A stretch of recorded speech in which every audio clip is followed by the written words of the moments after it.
Boa tarde, Paulo Moura, cientista político, 19 de fevereiro de 2021.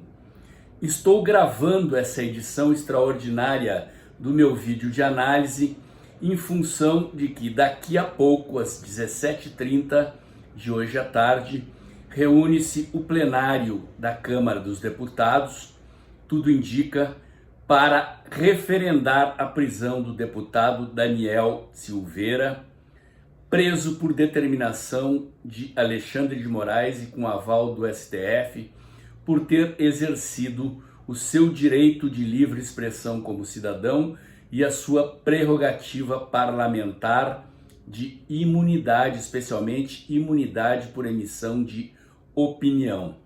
O deputado certamente se excedeu na forma e no conteúdo, talvez merecesse de parte do parlamento algum tipo de punição na área do decoro parlamentar e talvez merecesse por parte dos membros do judiciário, pessoas físicas atingidas pelas suas declarações, processos por danos morais, injúria e difamação. Jamais poderia estar preso, jamais poderia ter a sua prisão avalizada pelo parlamento do qual faz parte. Senhores, quando a gente estuda a teoria geral do Estado, a origem do Estado amparado em 3 poderes da República, executivo, legislativo e judiciário, a teoria e a Constituição tratam os 3 poderes como independentes e harmônicos. Independentes, friso a palavra, e harmônicos. Isso faz supor que entre os 3 poderes há uma equivalência, que se pudesse existir uma balança de 3 pratos, sendo um executivo, um legislativo e outro judiciário, que esses pratos estariam equilibrados na mesma posição. Falsa interpretação. O que os teóricos da invenção do Estado moderno e os revolucionários liberais que constituíram esta concepção de Estado moderno com o objetivo de conter o absolutismo dos reis, queriam era exatamente isso: evitar que o rei, na época, estávamos saindo do período absolutista, pudesse exercer poderes tirânicos, poderes totais, sem ser contido por nenhuma outra força política e social. Os poderes, portanto, foram tripartidos para que os outros 2 controlassem o poder absoluto dos monarcas. O que estamos assistindo é um absurdo histórico. O STF brasileiro, num autêntico comportamento de corte bolivariana, extrapolou as suas funções de corte constitucional, assumiu as funções do executivo e do legislativo e passou a agir como corte penal. Um absurdo, algo inusitado, sem precedentes na história das democracias ocidentais. Perdeu-se completamente o parâmetro constitucional e legal para as decisões que o STF toma. Em cada situação na qual o STF é colocado contra a parede, seja por cobranças dos cidadãos em relação a essas contradições, seja por eventuais riscos de investigação dos seus membros por atividades até hoje não investigadas e mal explicadas, o STF age como uma corte que investiga, inventa inquéritos ilegais, pune, julga ao seu sabor, ao sabor dos acontecimentos e dos seus interesses, sem referência nenhuma nos parâmetros constitucionais e legais. Até onde isso vai? Existe uma origem para este problema, uma espécie de pacto espúrio entre o parlamento e o STF.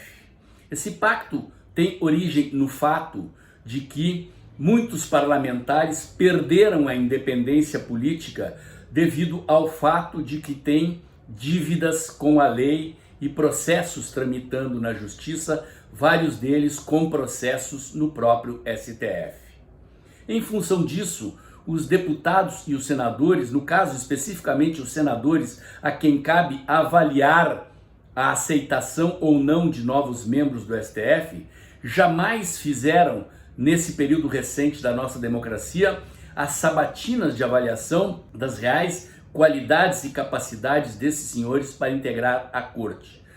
As sessões do Senado em que eles são, entre aspas, sabatinados, são ridículas cerimônias de aval e puxa-saquismo ao ingresso desses novos ministros na corte, na vã suposição dos ilustres parlamentares de que serão poupados nos processos dos quais são alvo e tramitam no STF.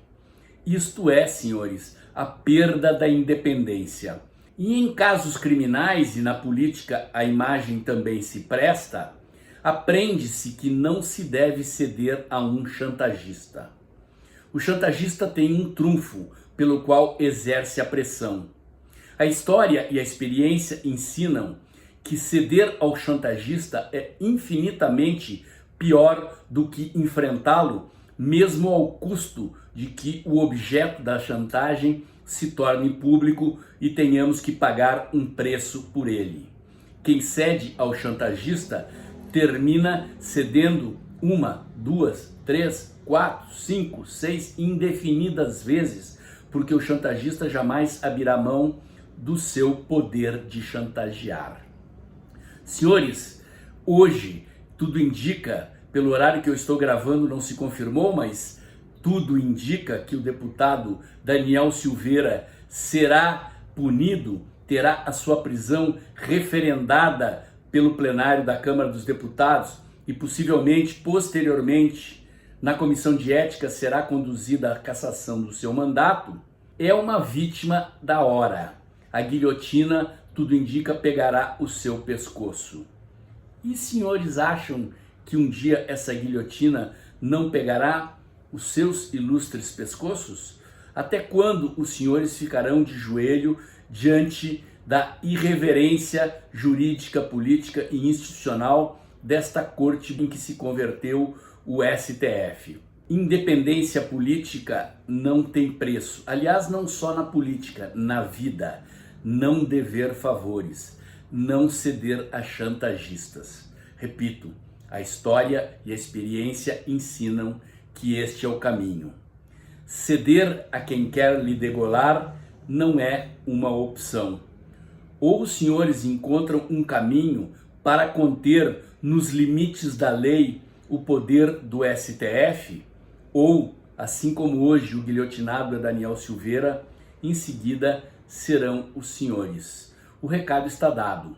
O comentário de agora era esse. Se você gostou, curte, comenta, compartilha, bota o dedãozinho lá, aperta o sininho para o YouTube avisar você quando tem vídeo novo no canal, inscreva-se no meu canal e tenha certeza que todo dia de manhã cedinho tem um novo comentário aqui e, como hoje, se os fatos exigirem, um comentário extraordinário. Até o próximo.